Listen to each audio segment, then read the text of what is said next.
Sambil menunggu rekan-rekan yang lain hadir, pagi ini perwakilan dari Al-Mazhar, Almas Owner Indonesia, ada Mas Budiono. Selamat pagi Mas Budiono. Selamat pagi. Sehat ya? Alhamdulillah. Ya, boleh agak dekat dengan mic ya? Oke. Biar suaranya lebih clear dan jelas. Oke, yang sebelumnya pertama tentu saja apresiasi ya. Buat Mas Budiono pagi-pagi sudah mau datang ke Kisi FM. Oke. Ngebayang pasti rajin bangun pagi atau mau tidak mau harus bangun pagi. Iya. Ya beruntung lah kalau kebetulan tinggal dekat-dekat sini ya. Alhamdulillah dekat sekali. Di mana posisi Di Cibubur. Cibubur ya? Iya. So far jalan nggak macet ya? Sabtu-Sabtu gini? Sabtu pagi jalan lancar, tidak ada hambatan sama sekali. Oke, baik. Oh ya Mas, say hello dulu. Karena acara ini selain disiarkan di 93,4 Kisi FM, Radio Kesehatan Keluarga, members dari Sentra Medica Group, ini juga disiarkan di K-Love 93 FM Tasikmalaya. Oke. Boleh disapa terlebih dahulu warga di Tasikmalaya. Oke, selamat pagi warga Tasikmalaya. Ketemu dengan saya, Budi Al-Mazhar, komunitas mobil Almas. Oke. Selain di Tasikmalaya melalui 93,4 Kisi FM, acara ini juga disiarkan di RAW 105 FM Padang Sidempuan. Ini masuk Sumatera Utara. Silakan disapa juga. Oke, selamat pagi juga teman-teman di Padang. Padang Sidempuan ya? Padang Sidempuan ya. Oke, selamat pagi semuanya. Salam dari kami Al-Mazhar. Oke, Almas Owner Indonesia. Ya. Baik, dan terima kasih Anda juga mendengarkan siaran kami karena Anda sudah download aplikasi Kisi FM, artinya Hidup Sehat 610 yang menghadirkan hobi dan komunitas on the air ini juga ada dalam genggaman Anda. Manfaatkan smartphone Anda, download aplikasi Kisi FM di Play Store, sehingga ketika Anda harus mobile dan bergerak kemanapun, di belahan bumi manapun, selagi jaringan internet di tempat Anda baik, pastinya Anda akan bisa mendengarkan siaran kami juga dengan baik. Oke, yang jelas sering kami katakan bahwa teman-teman para pehobi dan komunitas hadir dan kami undang di sini bukan untuk ngobrol bersama saya sendiri, tapi buat Anda semuanya. Sehingga harapannya Anda yang mendengarkan siaran ini bisa juga ikut ngobrol bersama kami. Silakan Anda bisa sampaikan pertanyaan-pertanyaan Anda ke WhatsApp kami di 0877 80.934. Oke, Mas Budiono, panggilnya Budi atau Budiono? Budi aja. Budi aja ya, sama ya. Dua Budi hari ini. Sama. Pasaran, Mas. Pasaran ya. Oke. Yang pertama tadi saya sudah menyampaikan apresiasi, sudah pagi-pagi mau datang ke sini. Insya Allah aura muka sih nggak bohong gitu loh ya. Lihat aura muka, insya Allah sehat lahir batin jasmani rohani. Alhamdulillah, amin. Amin. Ngomong-ngomong, ketika pandemi hampir bulan awal Maret sampai sekarang ini lebih banyak berkegiatan di luar atau ikut istilahnya work from home juga? Dari kami atau saya sebetulnya sama-sama Pak, 50-50. Kadang juga keluar sesuai dengan kondisi yang dibutuhkan.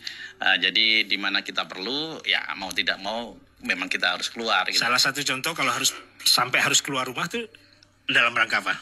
Ya, salah satunya kegiatan ketemu dengan teman-teman komunitas ya. Kemarin kemudian kita juga ada acara bareng dengan komunitas mobil lain.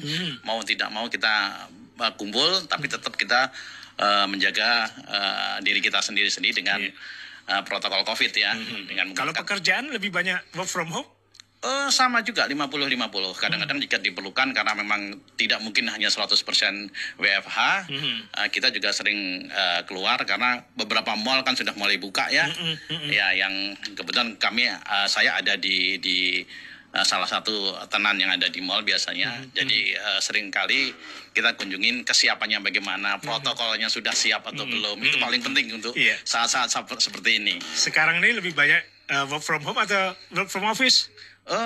Work from home. Oh, lebih banyak di rumah ya? Lebih banyak di rumah. Kenapa? Ya, karena memang saat ini memang belum memungkinkan. Kan beberapa pemerintah juga, beberapa dunia usaha juga belum dibuka ya. Ya, masih sebagian gitu kan. Nah, kita juga menyeimbangkan gitu. Ya, selama itu masih memungkinkan, saya rasa tidak ada masalah ya. Selama masih memungkinkan gitu. Tapi selama dianggap perlu ya kita nggak ada masalah juga. Mas, bagikan tips dan kiatnya untuk menjaga kebugaran sampai hari ini, apa yang dilakukan ketika di rumah saja selama ini? Nomor satu adalah bangun pagi. Bangun pagi. Bangun pagi ya, Oke. bangun pagi kita fresh ya, hilangkan beban-beban pikiran. Itu menurut saya yang paling penting itu. Yang kedua baru yang sifatnya adalah teknis ya, seperti jaga pola makan gitu kan. Itu teknis, tergantung menjaga diri kita ya. Bagaimana supaya kita selalu bisa fit gitu. Ya, Olahraga? olahraga pasti. Apa pasti. bentuknya yang selama ini dipilih? Nggak usah yang terlalu berat, jalan pagi Jalan gitu kaki ya, ya, jalan muterin kaki itu rumah, sudah muter kompleks cukup ya, cukup ya. betul. Kalau ada waktu sepeda kita sepedaan secukupnya, putar-putar komplek. Itu saya kira itu hal yang sangat membantu untuk menjaga Iya. kondisi kita supaya fit. Mau tidak mau, suka tidak suka, siap tidak siap, kita harus menghadapi ini semuanya. Betul. Ada apa ya istilahnya, manfaat apa yang bisa didapat dari situasi seperti ini yang kita harus dipaksa merubah gaya hidup, kita harus dipaksa merubah cara berpikir kita gitu ya. Dulu lihat orang nggak pakai masker, dulu lihat orang pakai masker aneh, sekarang lihat orang nggak pakai masker itu yang jadi aneh. Iya betul. Apa kira-kira yang bisa didapat dalam situasi seperti ini sejauh ini menurut Mas Budi? Yang pasti adalah kita mendapatkan sesuatu yang baru, yaitu meningkatkan disiplin diri kita sendiri. Ya, disiplin itu dikatakan mudah, tapi aktualisasinya tidak mudah sebetulnya. agak sulit. Sama seperti kita di jalan. Kadang-kadang kita kena macet. Kalau disiplin itu nggak dijaga, kita ambil kiri, ambil kanan, gitu kan. Nah, sama dalam kondisi pandemi seperti ini, kita harus disiplin. Begitu keluar rumah, kita sudah harus pakai masker. Di dalam mobil pun kita harus pakai masker. Nah, inilah yang saya bilang manfaat yang paling kita dapat adalah melatih atau meningkatkan disiplin kita sendiri. Jadi dalam situasi seperti ini kita banyak melihat masyarakat kita akhirnya peduli dengan kesehatannya ya. Betul sekali, betul sekali. Oke. Tapi kalau bicara menjaga kesehatan kan bukan buat diri sendiri. Bagaimana dengan keluarga? Apa yang diingatkan kepada keluarga dalam situasi seperti ini? Sudah otomatis ya, namanya keluarga itu kan satu kesatuan, baik keluarga di rumah maupun keluarga di komunitas. Kalau saya kaitkan dengan komunitas ya, itu saya kira sama. Semua akan memberikan efek ya, efek ke kiri kanan lah gitu. Bukan hanya rumah kita, keluarga kita, tapi juga tetangga. Karena kan melihat, orang itu kan akan melihat, dia akan memikir ya kan, setelah dipikir kemudian dia akan rasakan gitu. Oh iya, gitu. Jadi saya kira semua akan berdampak ya, berdampak kepada lingkungan sekitar. Mulai dari yang terkecil, keluarga, kemudian tetangga, kemudian komunitas yang lebih besar. Oke. Saya kira itu pasti terjadi, Pak. Kalau dengan lingkungan, tetangga kiri kanan, apa yang paling sering saling diskusi atau ngobrolin atau saling mengingatkan apa biasanya? Yang pasti biasanya kita kumpul-kumpul ya. Kalau dengan masyarakat itu kan biasanya pas hari libur kita kan ngobrol, pagi-pagi udah ngobrol begitu. Yang dulunya tidak terbiasa ngobrol dengan tidak memakai masker, sekarang ngobrol dengan tetangga pun pakai masker ya kan. Meskipun kita tahu sebetulnya tidak ada masalah gitu kan. Nah, itu yang terjadi perubahan sekarang ini juga seperti itu. Kemudian biasanya kita ngobrol dengan kumpul-kumpul jarak dekat gitu. Sekarang sudah mulai bisa mengatur jarak. Nah, itulah boleh dibilang interaksi ya yang terjadi dengan adanya pandemi ini. Semua orang berubah cara berpikirnya. Termasuk di komunitas ya, dengan teman-teman komunitas. Betul sekali, di komunitas juga sama. Jadi akan terpengaruh juga gitu. Sejauh ini komunitas sering kumpul atau malah lebih banyak tiarapnya atau lebih memanfaatkan media sosial? Justru komunitas ini dengan adanya pengurangan untuk keluar, ini makin tergoda sebetulnya. Tergoda? Makin tergoda. Maksudnya gimana, Mas? Iya, maksudnya tergoda begini, kan orang itu kan selama ini kan ditahan, jangan berkumpul gitu. Justru sebaliknya, komunitas ini kumpul sepanjang dia bisa menjaga yang namanya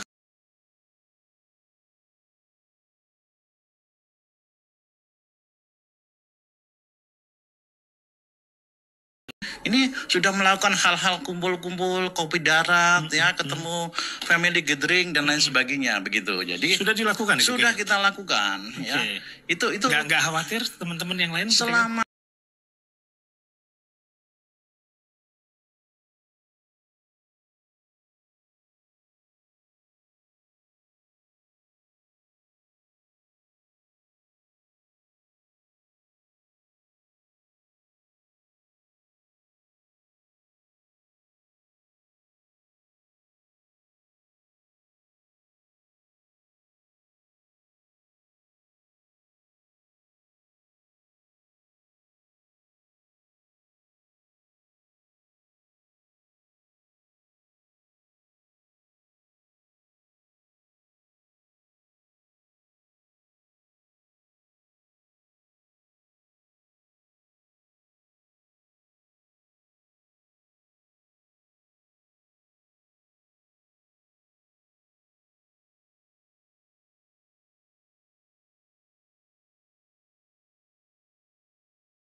pekan organisasi ini gitu kan. Betul. Jadi kita termasuk kalau di Almas ini kita termasuk pionir dalam hal badan hukum ini. Jadi kita nggak main-main gitu. Alasannya apa? Kau harus berbadan hukum. Kita harus bisa dipercaya, nomor satu itu. Karena kepercayaan itu terutama ini menyangkut dengan beberapa nanti sponsor-sponsor kita ya. Kalau kita berbadan hukum sudah pasti kita resmi ya, yang pasti itu. Kemudian semua kegiatan, semua yang melibatkan aktivitas di Almaser ini, baik dari sisi keuangan maupun sisi organisasi dan lain sebagainya, bisa dikontrol begitu. Kalau dengan ada badan hukum kan kita sudah nggak takut lagi gitu. Betul. Kan jelas, pengurusnya jelas. Betul. Ya kan, orang-orangnya siapa aja, dari mana, semua juga jelas. Nah, targetnya seperti itu sebetulnya. Nasional sudah berada. Nasional. Ya, kita bicara Almaser itu nasional. Nasional. Bisa digambarkan lebih banyak di mana? Pulau Jawa sudah pasti ya? Pulau Jawa sudah pasti ya. Terus kemana saya? Sudah tersebar kemana saja Almaser? Medan, saya sudah berkunjung ke Medan, ada. Kemudian di Bali juga ada, ya. Di Manado juga ada. Jadi sebetulnya komunitas ini tergantung juga dari populasi penjualan si kendaraan ini, si Almas ini. Ya, di mana di suatu tempat ada, kita welcome dan alhamdulillah sampai saat ini hampir daerah-daerah yang sudah ada Almas, mereka mau bergabung dengan Almaser. Terjauh di daerah mana Almaser ada? Kita saat ini di Manado. Manado ya. Okay. Manado paling jauh. Baik, kita coba flashback ke 18 Desember waktu itu. Iya. Masih ingat apa semangatnya kok harus ada Almaser berdiri atau organisasi atau komunitas seperti ini dan bahkan berbadan hukum pula? Iya. Jadi yang mendasari kami waktu itu nomor satu adalah kebebasan berpendapat. Okay. Ya, jadi semakin banyak orang itu sebetulnya tidak mudah ya. Ini terjadi dimanapun ya. Di semua komunitas juga itu. Nah, supaya kita bisa menangkap aspirasi dari bawah, maka Almaser ini basicnya adalah kita kita kumpulin dengan benar, dan kita kasih mereka kesempatan untuk berpendapat. Jadi tidak ada aturan, boleh dibilang doktrin-doktrin yang sifatnya sangat mengikat sehingga orang tidak boleh berekspresi, itu tidak ada. Nah, ini yang dipegang Almaser itu seperti itu. Jadi boleh berbeda pendapat, itu biasa. Yang paling penting adalah solusinya bagaimana. Itu filosofi yang ada di Almaser. Jadi silahkan berbeda pendapat, karena kan komunitas Almaser ini kan juga bukan hanya sebagai user atau pengguna saja. Betul. Ada yang hobi, ada yang hobi teknis, ya kan? Karena sudah punya mobil, sudah pasti dia pengen kutak-kutik begitu ya. Nah, kutak-kutik ini ada yang pasti akan berbeda hasilnya begini. Sudah tentu akan berkembang menjadi jauh, karena ada yang juga melakukan tes ini tes itu. Boleh dibilang seperti saya dalam tanda kutip seperti orang-orang R&D begitu. Almaser ini sering uji coba itu sering. Okay. Bahkan kita juga bikin part-part yang boleh dibilang hasil kreasi anak-anak Almaser. Kita akan label ini Almaser. Nah, itu satu-satunya boleh dibilang ide-ide ini muncul dari bawah, dari para anggota. Kemudian kita fasilitasin, kita kembangkan. Jadi kebebasan untuk berpendapat inilah basic daripada berdirinya Almaser ada. Ya. Terus apa lagi basicnya? Hanya sekedar pride, harus ada nih Almas, saya pengguna Almas harus ada komunitas ini atau semata-mata itu? Enggak juga? Saya kira juga tidak. Karena Almas ini kan sebuah keluarga besar ya. Bukan hanya user penggunanya saja, tapi keluarga. Ya, jadi sasaran kita adalah keluarga. Keluarga itu kalau kita sudah ngomong keluarga, bukan hanya bapaknya, tapi juga ibu-ibunya gitu kan. Nah, kita coba rangkul bahkan anak-anaknya begitu.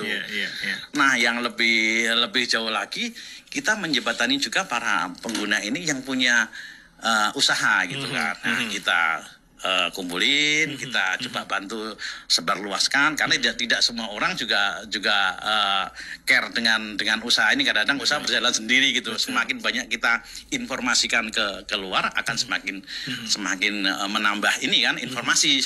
Saya pikir begitu gitu kan. Nah, inilah wadah Almaser ini benar-benar mewadahi anggotanya. Apa sih yang dipunyai anggota gitu kan. Nah, walaupun tidak ada hal-hal yang terlalu mengikat, Tapi kan namanya juga organisasi Yes, hobi seperti betul. sekarang nih. Tapi kan aturan tetap harus diberlakukan dong. Tetap. Jadi kita punya ADART yang itu diterjemahkan, bisa ada nanti akan keluar aturan-aturan macam-macam. Semua juga harus mentaati seperti itu. Saya kira yang namanya organisasi sudah tentu dan sudah pasti akan ada aturan yang mengikat. Dalam kapasitas tertentu kita beri kelonggaran ya dalam artian ide-ide itu. Jadi yang saya maksud tadi kita tidak terlalu mengikat kepada anggota. Misalkan begini, saya sebagai pemilik mobil A begitu kan. Nah, tapi saya juga pemilik mobil B, misalnya punya lebih dari satu, misalkan begitu. Boleh, silakan ikut anggota yang lain boleh gitu. Nggak ada masalah ya. Nggak ada masalah. Bahkan mau 10 anggota di komunitas lain pun Iya, boleh. ya. Ini kelebihan Al-Mazhar ya. Oke. Ya, makanya para pendengar ini kalau mengikuti apa yang saya bicarakan, di Al-Mazhar ini kelebihan satu. Anda mau ikut komunitas satu boleh, Al-Mazhar saja boleh. Mau ikut anggota grup lain atau komunitas lain juga boleh. Nah, inilah kelebihannya. Karena bagi kita adalah semua itu adalah saudara, semua itu sahabat begitu. Tapi tetap kalau bicara Al-Mazhar, anggotanya harus minimal brandnya kendaraannya Al-Mazhar. Sudah ya. pasti harus ada dan harus punya. Harus ada dan harus punya. Iya. Oke, jadi tidak boleh anggota hanya nama saja, tidak boleh ya? Tidak boleh. Awalnya harus ada dan harus punya. Nah, Oke. Kalau bicara menjadi anggota, itu orangnya yang menjadi anggota atau kendaraannya yang menjadi anggota?